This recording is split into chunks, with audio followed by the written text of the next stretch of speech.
right. Good evening to all of those people holding out and hanging out and waiting for us here. We are H&D Abroad. I am Herman. So glad to have you with us if you've joined us so far tonight. And if you are joining us from the future, I welcome you as well. We are excited to have another episode, another evening of Man Monday, a new aspect we have here on H&D Abroad.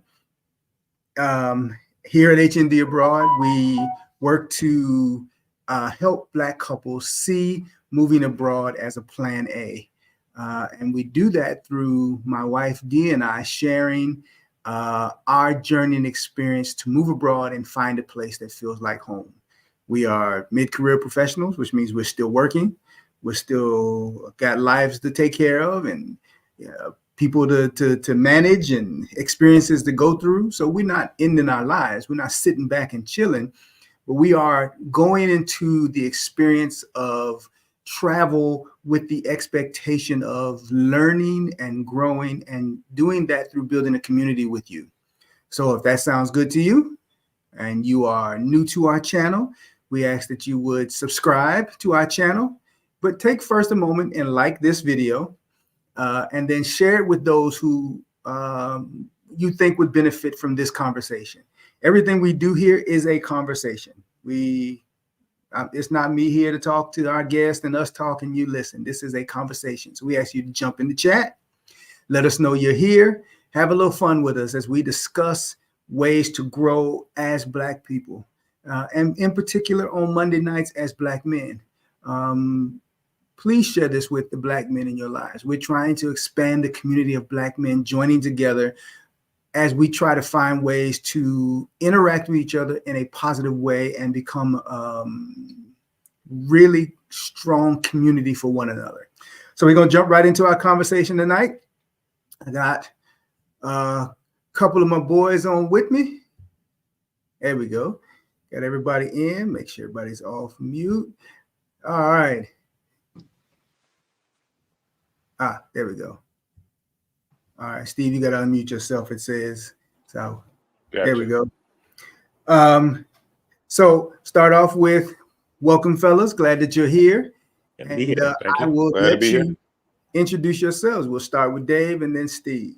I'm David Anderson. I'm 63 years old and been retired for about 5 years now. Originally from Steve McKay. I'm sorry. No, go ahead. My story. I'm sorry. No, mine too. I'm Steve McKay, 46. Gave up working a little over a year and almost 2 years ago. Actually, it was 2 years ago. Yeah, this month. Tell everybody a little bit about your YouTube channels. You both have YouTube channels. Give us a little insight so that they can know to head over there and get subscribed while they're listening. My channel is called It's a Wonderful Travel Life, and I share that channel with my wife, Nikki, and we've gone all over the globe. We're travel. We have wanderlust. We got really adventurous. When we first met, she said she wanted to travel, and I had started my travel experience. And so I took her to Turks and Caicos, and she was just amazed at how our people there, how they lived and their rhythm and all that. And she just got enamored with the whole idea. So we just kept traveling. And we decided to try to find a place to land in the retirement. We wanted to try something different than the culture we were raised in. And that's what we do. That's what our channel is about, encouraging people to take that leap and travel. Our channel is Living Loving Abroad. My wife, LaShawn, and I, we stopped working a couple years ago and moved to Ecuador. So we document our life here and our travel. We like to travel as well. We've been married since 1998. So, after we raised our kids and whatnot, we finally got a chance to travel how we want it. And just kind of living the life and enjoying not having a schedule. Yeah. All right. That's good. That's a good segue too, because I think that that is one of the common concepts of what retirement is. I won't have a schedule anymore. I don't have work anymore. I don't I don't have to go. I don't have to do. I can sit back. I can relax. But one of the questions we've been asking is that a real, and is it a positive aspect of retirement? If you all are paying attention, you can see that these two gentlemen are about 2 years apart in age. Times two. Yeah. Times a few. Times a few. And which means that they have come at retirement in completely different ways. But even with that, you both retired before what is classified retirement age. How did you come to that point? Steve, how did you come to that decision to retire at, I guess, 44? Basically, I spent some time in the military, in the Army, and that kind of wrecked my knees a little bit. So, working in different jobs, so mainly criminal justice for the last 20 years, and just kind of beating up my body over and over again, messed up my back. I've had back surgery. And I kind of realized that if I worked another 20 years, like what life would I have at 65, 66, 67 years old? Like basically I'm banking on that I'll still be well enough to travel and enjoy myself. And the saying that like money now is better than money in the future. Mm-hmm. And what I mean by that is like money now is always going to be worth more than it's going to be worth in 20 years. So I bet on myself now rather than 20 years from now. And I said, well, let me not. We were never like spendy type people anyway. Mm-hmm. But I said, what's the point of me living a great life and just buying more stuff to just have to keep working and then buying more stuff? And I just kind of came up with an idea one day, like while I was looking for a new boat, and decided not to do that. We decided not to do that because we love fishing. And I threw the idea at my wife, and I couldn't believe she went for it because she's not a risky person. And she was like, yep. But I can say that back in 2016, when we went to Dubai, when we came back, she said, you know what? I don't want to live in the United States anymore if I don't have to. I said, okay, well, if we ever make that work, we'll do it. And I came up with an idea and it worked. So I can't, that's what it is. The not having a schedule thing is that's the best thing to me, honestly. I just do what I want. I want to highlight something before we move to Dave's answer with that is you are, as I understand it, a very, I'll use the phrase, you're a very athletic person. So you move, you work out, you take care of yourself. And you're saying, despite that, you had to make some decisions about where your health was. You could have easily have ignored it by saying, I take care of myself. I got room to grow. I'm still young. Was it the severity of the challenges of health, or was it just the realization that I need to pay attention and come to a stop, or a little bit of both? I think it was the realization for me. It was,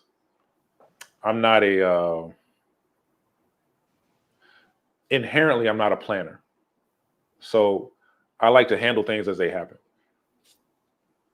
But every once in a while, I got to say like, is this the right idea for, am I doing the right thing for 20 years from now? And I think I just kind of had an epiphany one day, and I said, nah, this, even if I am in good shape now, and let me just say, I'm in good shape in spite of my injuries and the things that are wrong with me. I don't have any other health issues, but like, even my doctors told me that, hey, well, if you get this back surgery, another back surgery that you need, well, you're going to get another one in 20 years anyway. So the second opinion I got was, well, just keep staying in shape and just keep pushing it down the line, because you never know, 15 years from now, it may be a better surgery. It might work out better for you, blah, blah, blah. So yeah, I think that like, it wasn't so much that I was worried that I'd be like unable to do anything. It's just, I didn't want to bet on it. You know what I'm saying? I didn't want to bet on me being okay in 20 years. I might even be around in 20 years. Like, what if I work for the next 19 years and I'm gone for something happens? I did all that for nothing. I didn't get a chance to live the life that I wanted to live. Mm-hmm. And I just felt like, I'll just take my chances and take a shot. If it doesn't work, the worst thing that happens, I got to go back to work. Okay. What about you, Dave? Well, me, I had planned on working one more year when the pandemic hit. And so that knocked that idea out. I was going to bank that check, that yearly salary. And then the pandemic hit and that wiped that off the map. And so I was doing the math, and I had already moved into a stage in my life where I didn't need the money I needed before when the kids were growing up and I had the mortgage and all that. So some of my financial needs had changed. And so I decided I was going to simplify.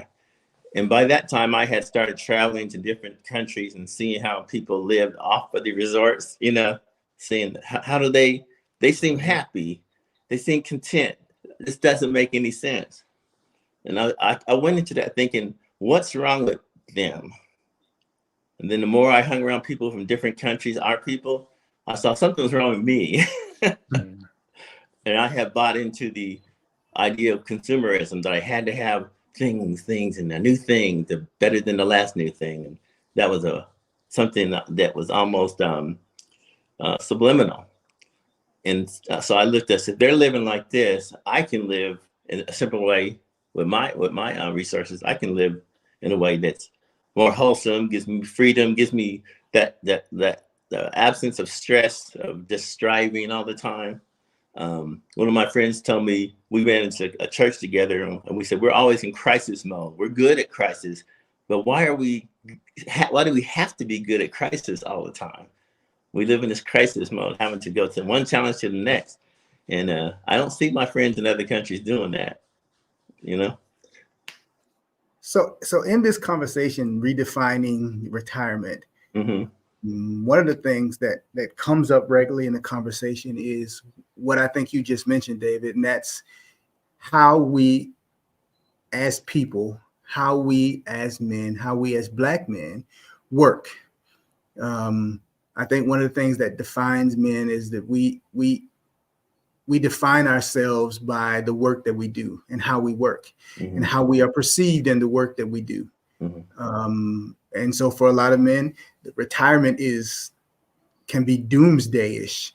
It's kind of the, what do I do now? And so this revolution of like the FIRE movement, financially independent, retire early. You got young brothers with small kids who saying, "Oh, I retired. We packed up and we left." And you're going, mm-hmm. "Wait, you did what? How did you?"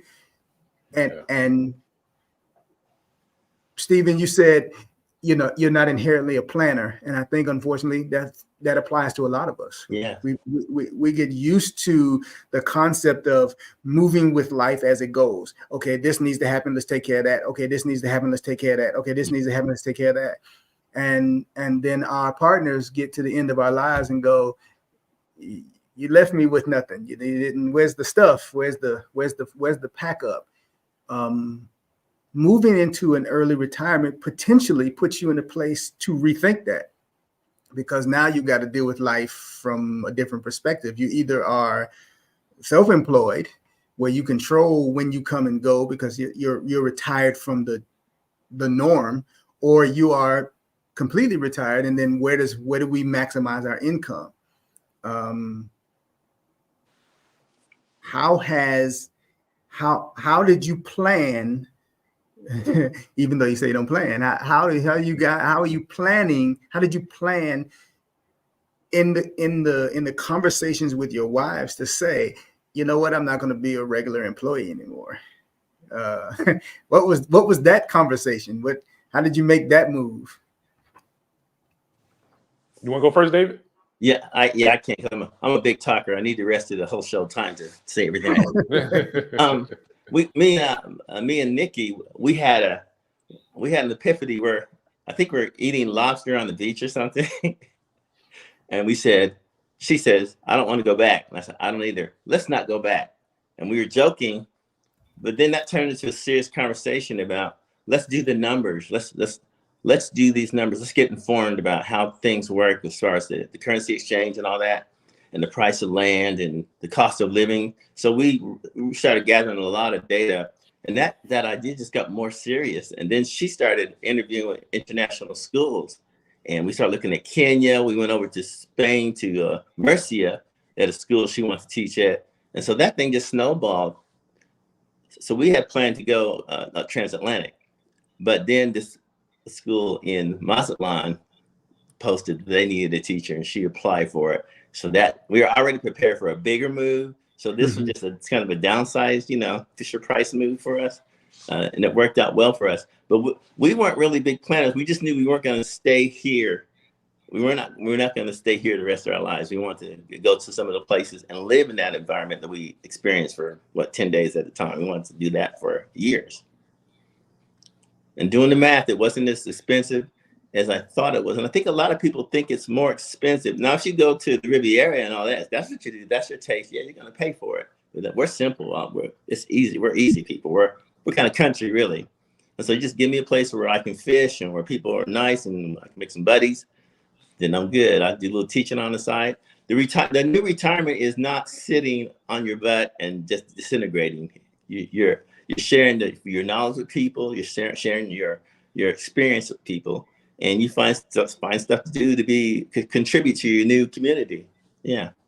So it's not about just fly fishing and whittling the stick. You stay out. There's things still to do. You keep moving, you stay alive. You stop moving, you're like a shark. You stop swimming, it's over. Yeah. I think for us, because my wife is such a meticulous planner, I knew I had to come at her with, so this is where we match, right? She's a meticulous planner, and I'm very good at absolutes. So I'm very good at what is a definite. All right. So I brought that into the conversation. Like, this is definitely going to be the income, and it's only going to go up at some point. And this is what we can definitely do, blah, blah, blah. So she can't argue it. You know what I'm saying? Like, she can't throw something back at me like, well, you sure? I can prove it. It's a definite. And when I had to come at the situation like that, because she was okay with the idea, but then it's like, okay, how are we going to do it? So for me, with the like not being a planner, I had to not necessarily plan, but just make it foolproof to where we could do everything we needed to do and not worry about money, which is always the number one concern, is how are you going to actually fund it? Okay, well, once we got that part out of the way, the rest was pretty easy. We knew that we might want to do, some maybe online work at some point, but that wasn't like a priority. And, it still isn't, because that's why we're not. But I had to make sure that without the help of any other incomes, that we will be okay. And that's really how we made this work. One thing I will say is that if you do like we did, move abroad, no matter what the people tell you about like the cost of living and things like that, you're always going to have those upfront costs that are going to cost that you're not really going to consider. It took us 6 months before we actually got to a point where we knew, like, okay, we don't need to go over this much money every month, because there were things we needed to buy, and that just we actually worked that into our initial budget anyway. That like within a year and a half, we're going to be buying stuff that we need. It's not necessarily a monthly cost, but it's going to skew our budget. So just coming in with like absolutes and numbers, I'm really good with numbers. My wife wants numbers. She wants solidified things. And I think that's just how it worked out for us, just having numbers and doing a lot of research. That's the number one thing, is doing a lot of research about where we were going. And I mean, yeah, as far as planning, for me, I'm a spur. I can do whatever, but I do like to have some kind of safety net set up. And that's what we did. Okay. In the conversation of retirement, the tradition of what is retirement, there were some things that came up in the conversation of what are regrets people have. And one of them is they wish they had retired earlier. They wish they had retired earlier, because I think part of that is you don't always recognize how old you're getting. You know what I'm saying? You Yeah. see it, you Yeah. feel it, but we don't always put into perspective how little time might be in front of us. You know, life is fragile, all of it is of itself. You know, one day might be, you know, the next day might not be. But just in terms of where you look at when you are 40, 50, 60, you know, so you sometimes you look up, we fuss at our parents and say, you haven't prepared this. You don't have this together. I need to know this information, because you see them aging. But when I turned 50 this past fall, I was like, what? Oh, wait, hold on. That doesn't calculate right. I still got about, 15 years, 20 years for that. And you realize that the people in front of you may have the same disparity. You're not really taking into account what you need to be preparing for. And then when things stop and life is no longer that going to work, active, doing stuff, the things that distract you from some of the realities of life, then you go, oh man, I wish I had stopped earlier. Yeah. Another is they wish they had traveled more. And that is one of the conversations that is a part of the circle that we are in as content creators, is this move abroad process. Why did you add traveling / moving abroad to your process? I mean, you could have settled, you all have families, you could have settled where the families were, made it grow. What brought on and let's move? I would say for us, of going to different communities and getting on we call it getting on the ground, get away from the shops and the excursions and all that, and start getting to know people who live there. And then we start seeing ourselves in that space. So it went from being what you call observers, just traveling, looking at things, that living at things, living with having dinner with people and going to cookouts, and and talking with the people after we left. We kept in communication with them, and we had that emotional moment when we went to Montego Bay, and we were driving to the resort, and we saw us, just thousands of us, walking to work and carrying briefcases, and that was a moment, a new thing for me to say, wow, this is us. And you started to relax with them as they were relaxed. They weren't looking around. They weren't feeling like someone was watching them. And we started adopting that posture. And we start seeing ourselves, can we do this? Can we really do this?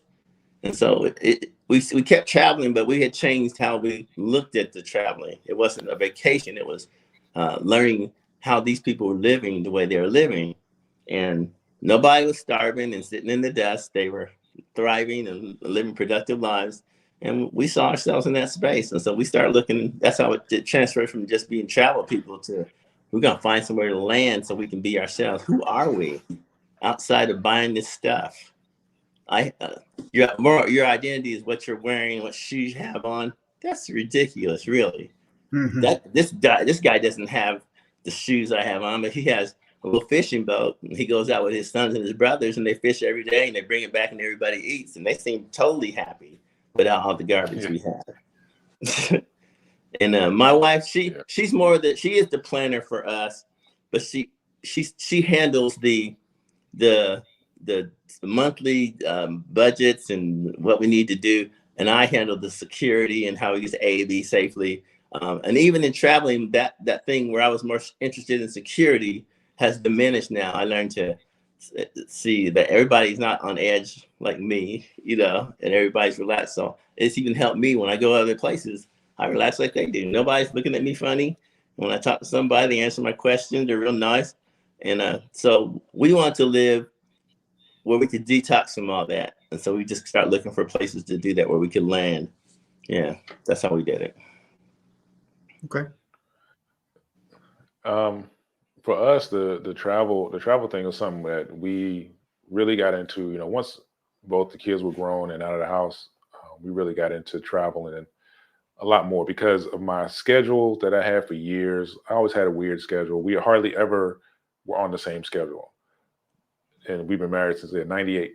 So once we got a chance to do a lot more traveling, we did. And like I said, when I came up with the idea about retirement, the only way that we were going to be able to do it was to leave the United States. So, I mean, I'm not going to bash the U.S. or whatever, nothing like that, but it would have been way too expensive for us to live unless we were going to be living with our kids. And, that wasn't really an option. So yeah, that was kind of like the moment where we say, okay, well, we got to go overseas. We got to go somewhere to do this.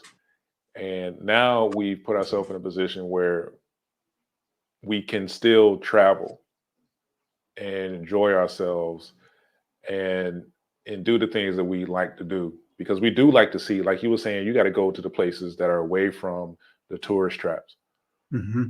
We've been places. When we went to Dubai, we were in like regular areas in the downtown. In Mexico, we went away from the cruise port. When we were in Cozumel for a week. We stayed away from the cruise port area and went, deep back in the streets to the tiendas and the restaurants that were back there, because we already knew that, like, I'm not interested in the tourist areas. That doesn't interest me or my wife. So we like seeing people, and just like you said, you see people that, on the surface, they have less than you. If you live in the United States, even if you're relatively poor in the United States, you still have a lot more than a lot of people in other countries, way more, and you really take it for granted. Not to say that poor people in the United States have it easy. I'm not saying that. I'm just saying that in comparison, it's a different thing, and we've seen people in all these different countries, and they just seem perfectly happy. I understand they may have their own issues. I get it. Yeah. But they're not out here with their head down moping and, like, oh, woe is me or anything like that. They're all, their whole families together, having a good time somewhere, just doing what they can to actually enjoy their life. And that's what we want to be a part of. We don't do a lot. Like you said, we're boring. We don't do a whole lot of stuff. We don't host a lot of like parties. We don't go to a lot of stuff. And we didn't do that in the States. So, we're not going to change that here. And this fits us. Like, our lifestyle fits us because we don't do a lot. So we can live really cheap. So that's a good segue. That's a good segue because one of the complaints, I think, from wives when their husbands retire, and one of the common statements is that as men, we often don't have anything to do. We don't have any hobbies, we don't have any friends, and before long we get bored. We don't have anything that we invest in. We don't have anything that drives us to still get up every morning and be engaged in the world. One of the conversations we're going to have in the future, but I will highlight tonight, is that they're saying that the loneliness of men, Black men in particular, because we don't have a community. We don't have anybody with whom we regularly engage.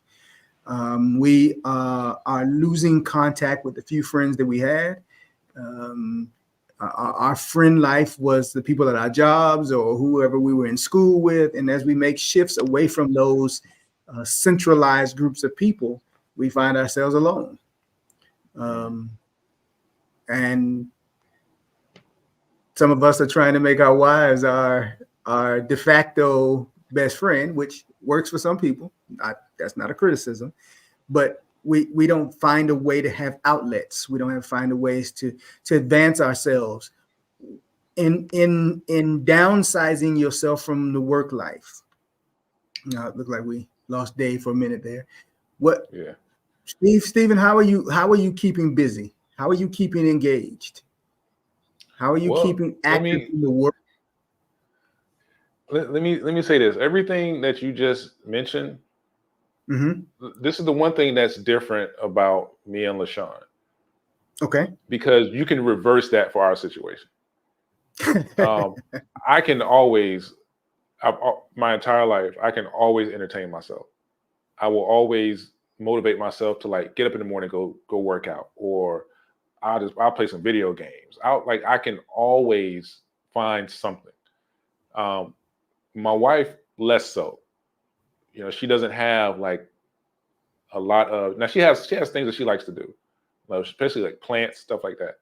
But she doesn't have like a solidified hobby that, you know, someone who kind of knows her could be like, oh yeah, if I'm looking for her, I know exactly where she's going to be at. She's going to be doing such and such. Like, you can say that about me. So for me, adjusting wasn't too hard because all it did was give me more time to do the things I like doing already. I like editing videos and making videos for YouTube. That's why we have 3 channels.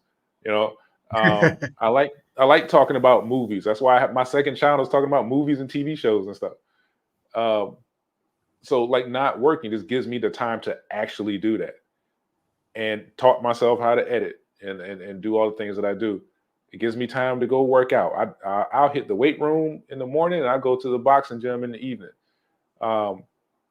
So for me, you know, coping honestly isn't even an issue. And my wife has done pretty good too. She's found different things to do. You know, she'll crochet, she'll, you know, do stuff with her plants, she'll go work out. She has her own channel and she'll make videos and edit and everything. And I taught her how to do that. So we found ways to stay busy and just stay relevant in our own lives. The days go by pretty quick. You know, we don't set an alarm. We get up when we want. You know, when my eyes open up and I feel like getting out of bed, that's when I get up. And we go to bed when we feel like it.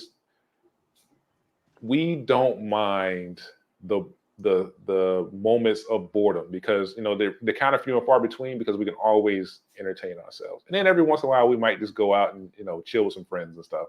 You know, we're not totally, you know, hermits or anything like that.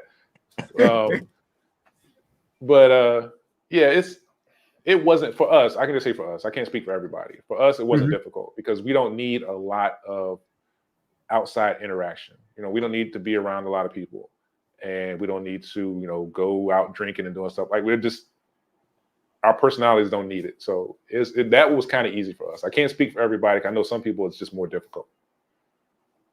Okay. Dave, we're tapping into the question of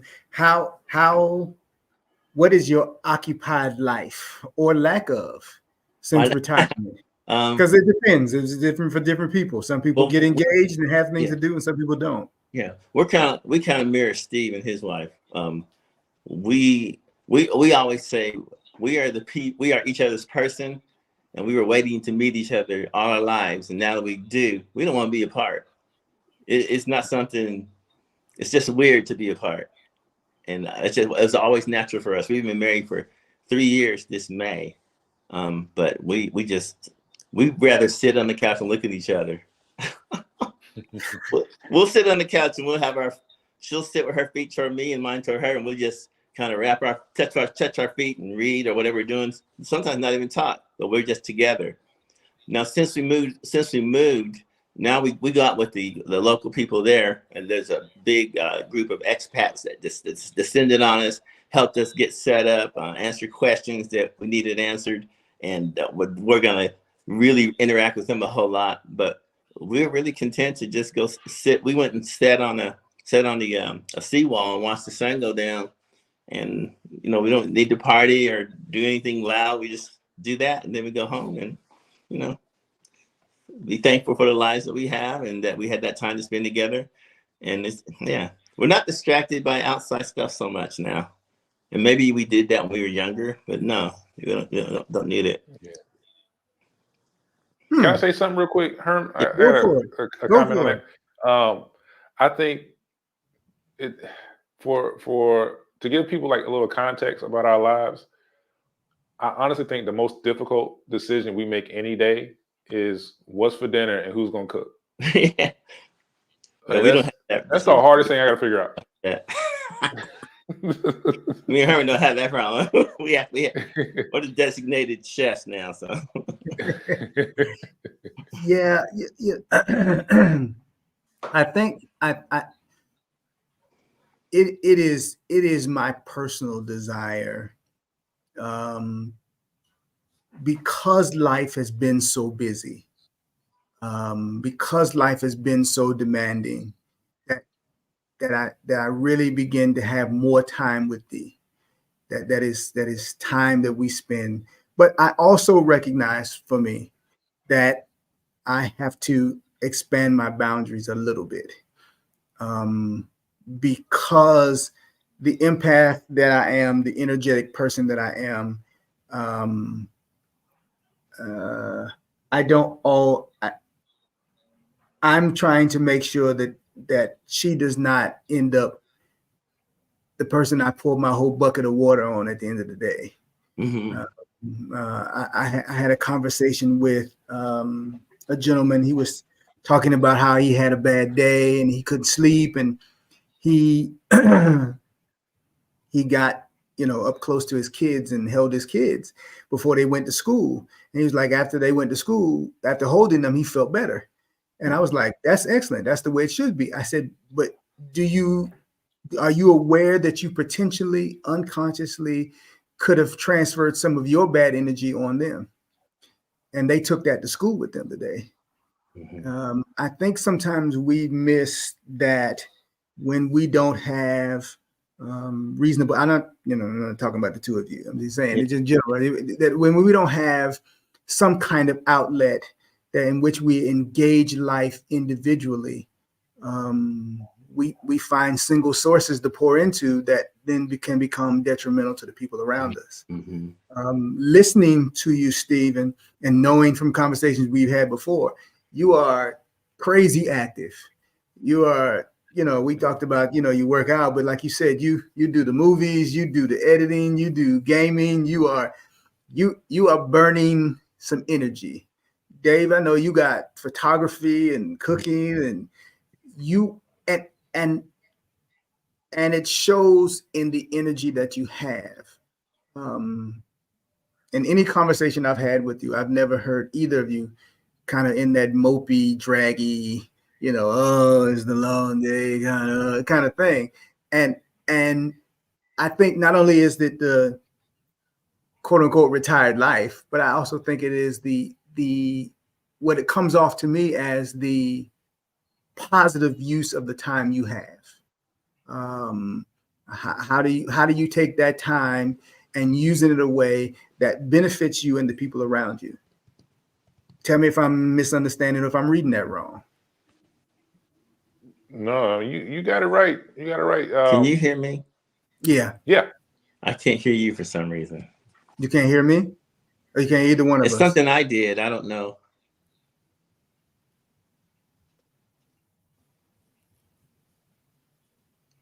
I'll leave and come back in. Okay. Take your time. We're here. But yeah, when it comes to like time, I really believe that my mind is always on something. Like my mind, I'm one of those people that has never read an entire book because I cannot. I'm so serious. My reading skills are great, but I cannot sit through an entire book because my mind cannot focus on something that long. I can play a video game and be watching a YouTube video at the same time. And that's just the way I think. So like my mind is always thinking about something, but the things that I'm thinking about are never work. You understand? Like if I have some stuff I need to do, I don't consider it work. Like if I got 3 or 4 videos I need to edit, it's going to take time, but I don't consider it like work because it's like a challenge to me and I enjoy it. How can I make this as good as possible in the time that I have? It's almost like I challenge myself. Like I'm going to finish this video today. And some people would stress at that. And to me, it's like, it just makes me want to work on it more for whatever reason. So as far as the time, like the stuff I do, it fills the time that I would just be sitting around not doing anything. I don't really have that. I don't really have times when I'm not sitting around. I'm just sitting around not doing anything, because anytime I'm sitting around, I'm doing something I want to do. Same with my wife. If she wants to just sit back and take a nap, that is what it is. Time isn't the problem for us. There isn't. I mean, honestly, it isn't really a problem for us. Okay.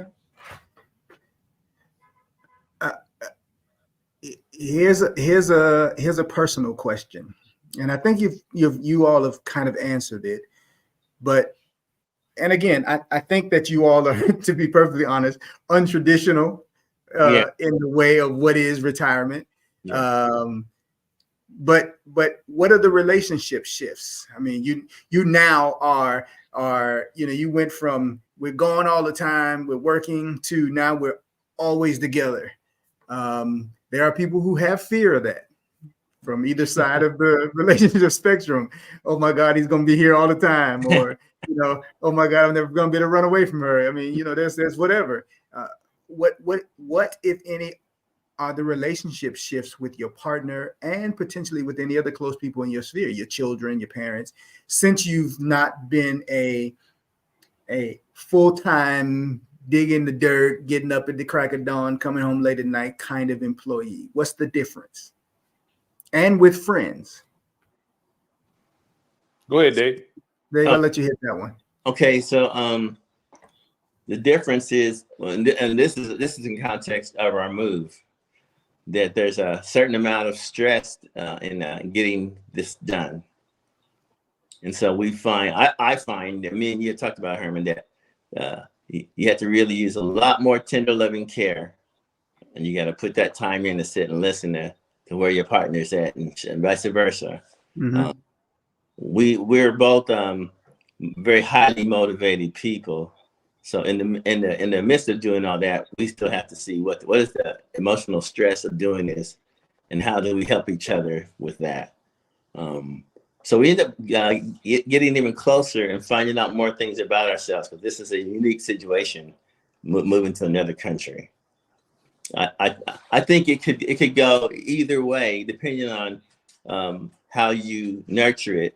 That this process of moving abroad can bring you closer together or drive you apart, and it's our job to make sure it goes to drive us together, to bring us closer. Mm-hmm.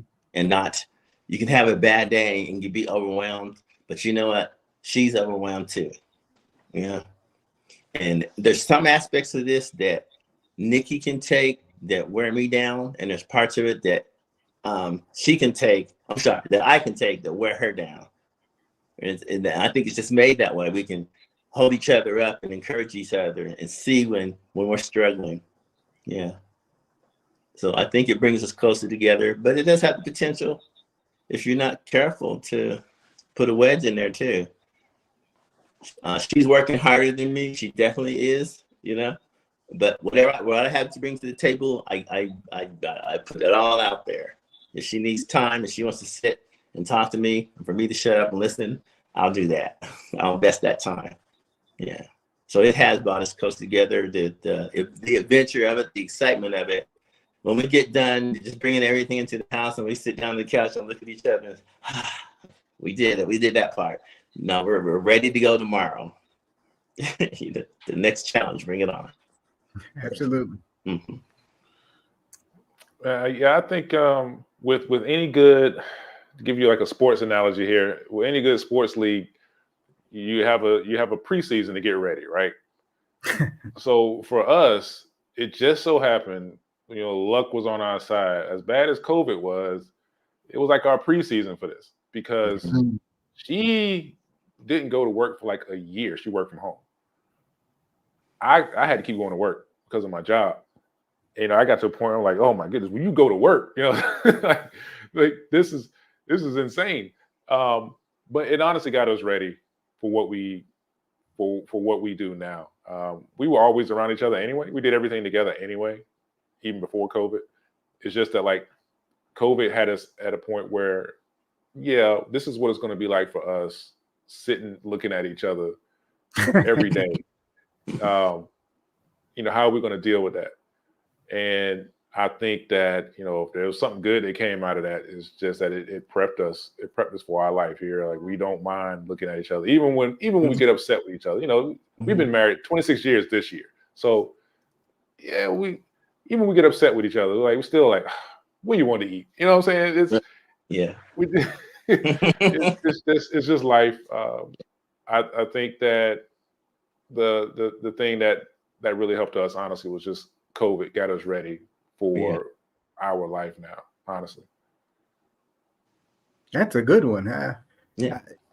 COVID gave us to sit down and take a minute and be quiet. It really did. A lot happened in 2020. My health, loss of family. 2020 was an eye-opener year. But like you said, it set up the precedents for conversations that have led to what has become this channel, and what is the journey that we're trying to make. Take a quick minute and say thank you to Big Sis Doula for reminding us to hit that like button and subscribe. And thank you for the gift from Word Up Psychotherapy. We appreciate your support always.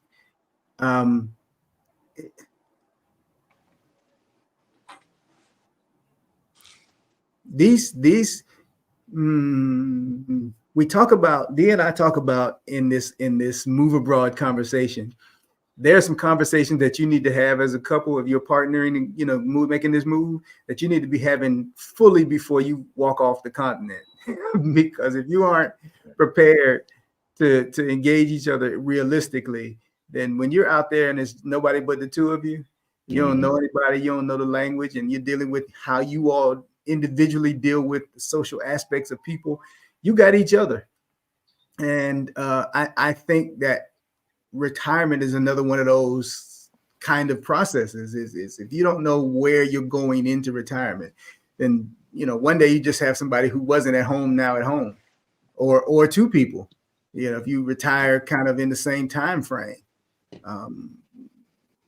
Back a few years ago, when Dee and I both went through a period of unemployment at the same time, I mean, it was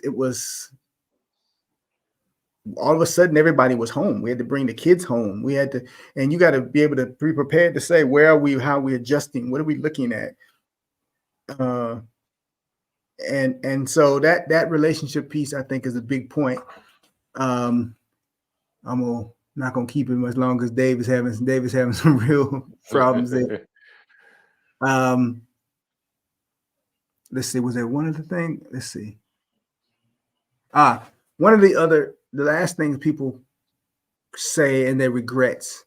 One of the last things people say in their regrets about, they think about after retirement was they wish they had taken care of their health before. And I know, Steven, that, you've mentioned and we've talked about before, you're saying, hey, I had to look at some health situations based on the kind of work and, background, and I had to make that shift. David, being our elder brother here, how have you re-evaluated health in your life and the choices that you're making, and where are you implementing that as a part of your proactivity to your retired life? I've had to take a real serious look at it.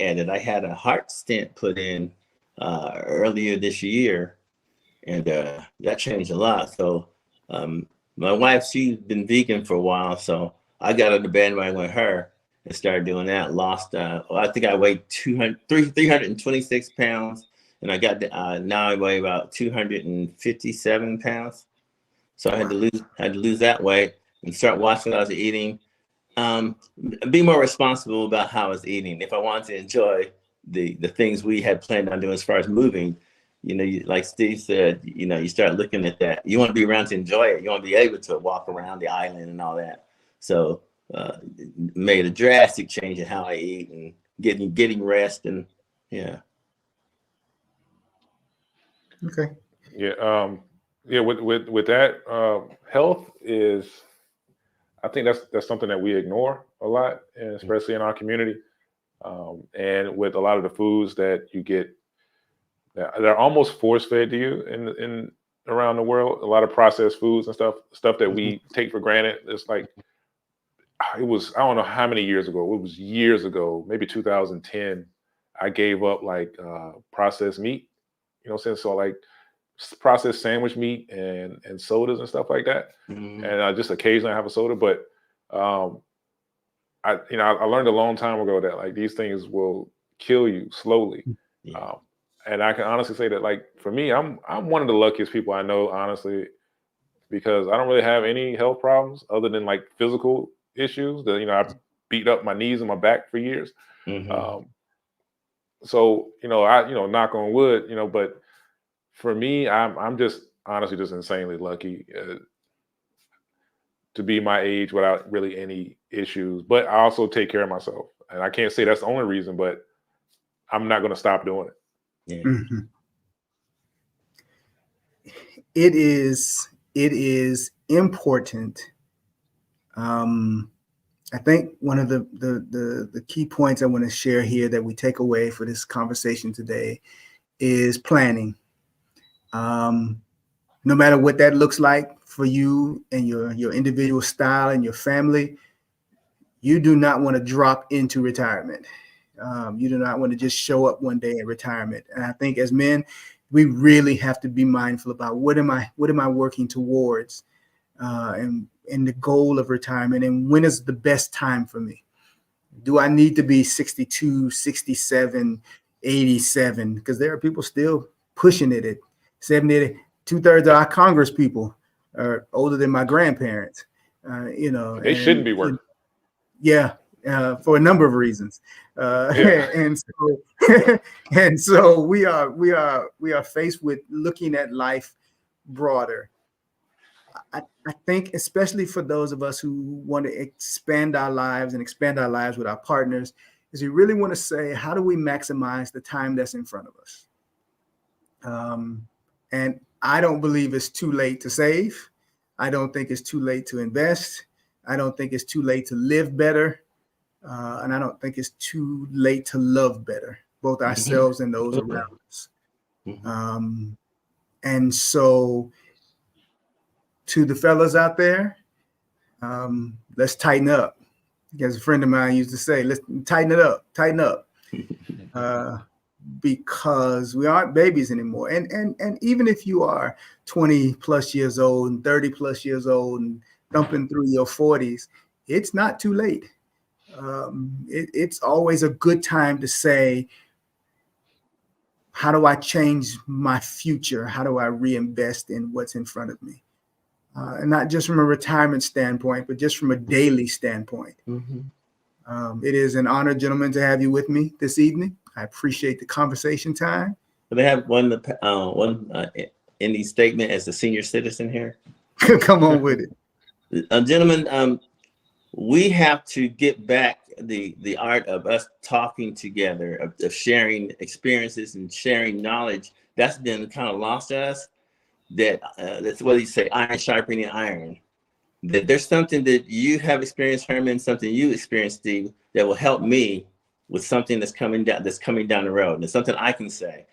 We need to have more brothers in this conversation, and who feel free to talk about what they're going through and their struggles, and to find out that everybody's done that, everybody's doing that.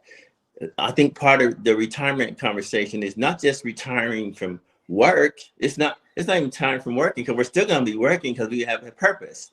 We're retiring from the life that's killing us. We're retiring from that. We're changing our perspective and our direction.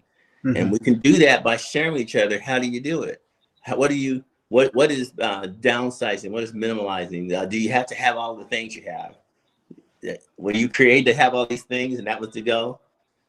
But I think more brothers get in this conversation. I encourage you guys to get in and talk. I'll be here because I really see that need. I don't want to just transition out of this earth without sharing something that can help a brother get further down the road. I want to share that, and we're responsible. We have a responsibility to do that. Yeah. So I encourage you, brothers, join the conversation. Let's talk it out. Yeah, absolutely. Anything to close us out with, Steve? I mean, he just said it. He nailed it, because he's right that, I don't know if we put, and I work with young people for years, and I know they don't put the same don't put the same respect on the older generation that we used to. So I know we all had those situations where it was either like an older uncle or just an older Black neighbor or somebody in your circle that would come around and tell, hey, young fellas, come here right quick. Let me tell y'all something. You don't really get that anymore. No, because those old guys, they ain't online like this talking to dudes. They don't have that situation anymore where they can circle some guys up and give some actual knowledge. So he's right. Let's get these guys in these conversations. I know some young guys that just they want to get to another level, but they're not making the right choices. You know what I'm saying? They rather just order some new Jordans than listen to some good advice. So yeah, I mean, he said it. He's right. We gotta start talking to the younger generation, and we got to start listening to the older generation. Yeah, we have to accept that we almost are the older generation. Yeah, right. Yeah, and we got to uncle it up. We got to uncle it up. I'll be 63 at midnight. I'll turn 63. Oh yeah. Nice. Happy birthday. Well, happy birthday, man. Happy birthday. Thank you. It's been a pleasure. Ladies and gentlemen, we appreciate you being with us tonight. I'm H&D Abroad. I'm Herman. Please subscribe to Living Loving Abroad and It's a Wonderful Travel Life with Nikki and David. Gentlemen, I appreciate you. We're going to do this again. There's more conversation to come. Hope you all have a great evening. Thank you, everyone, for joining us. Have a good evening. Good night.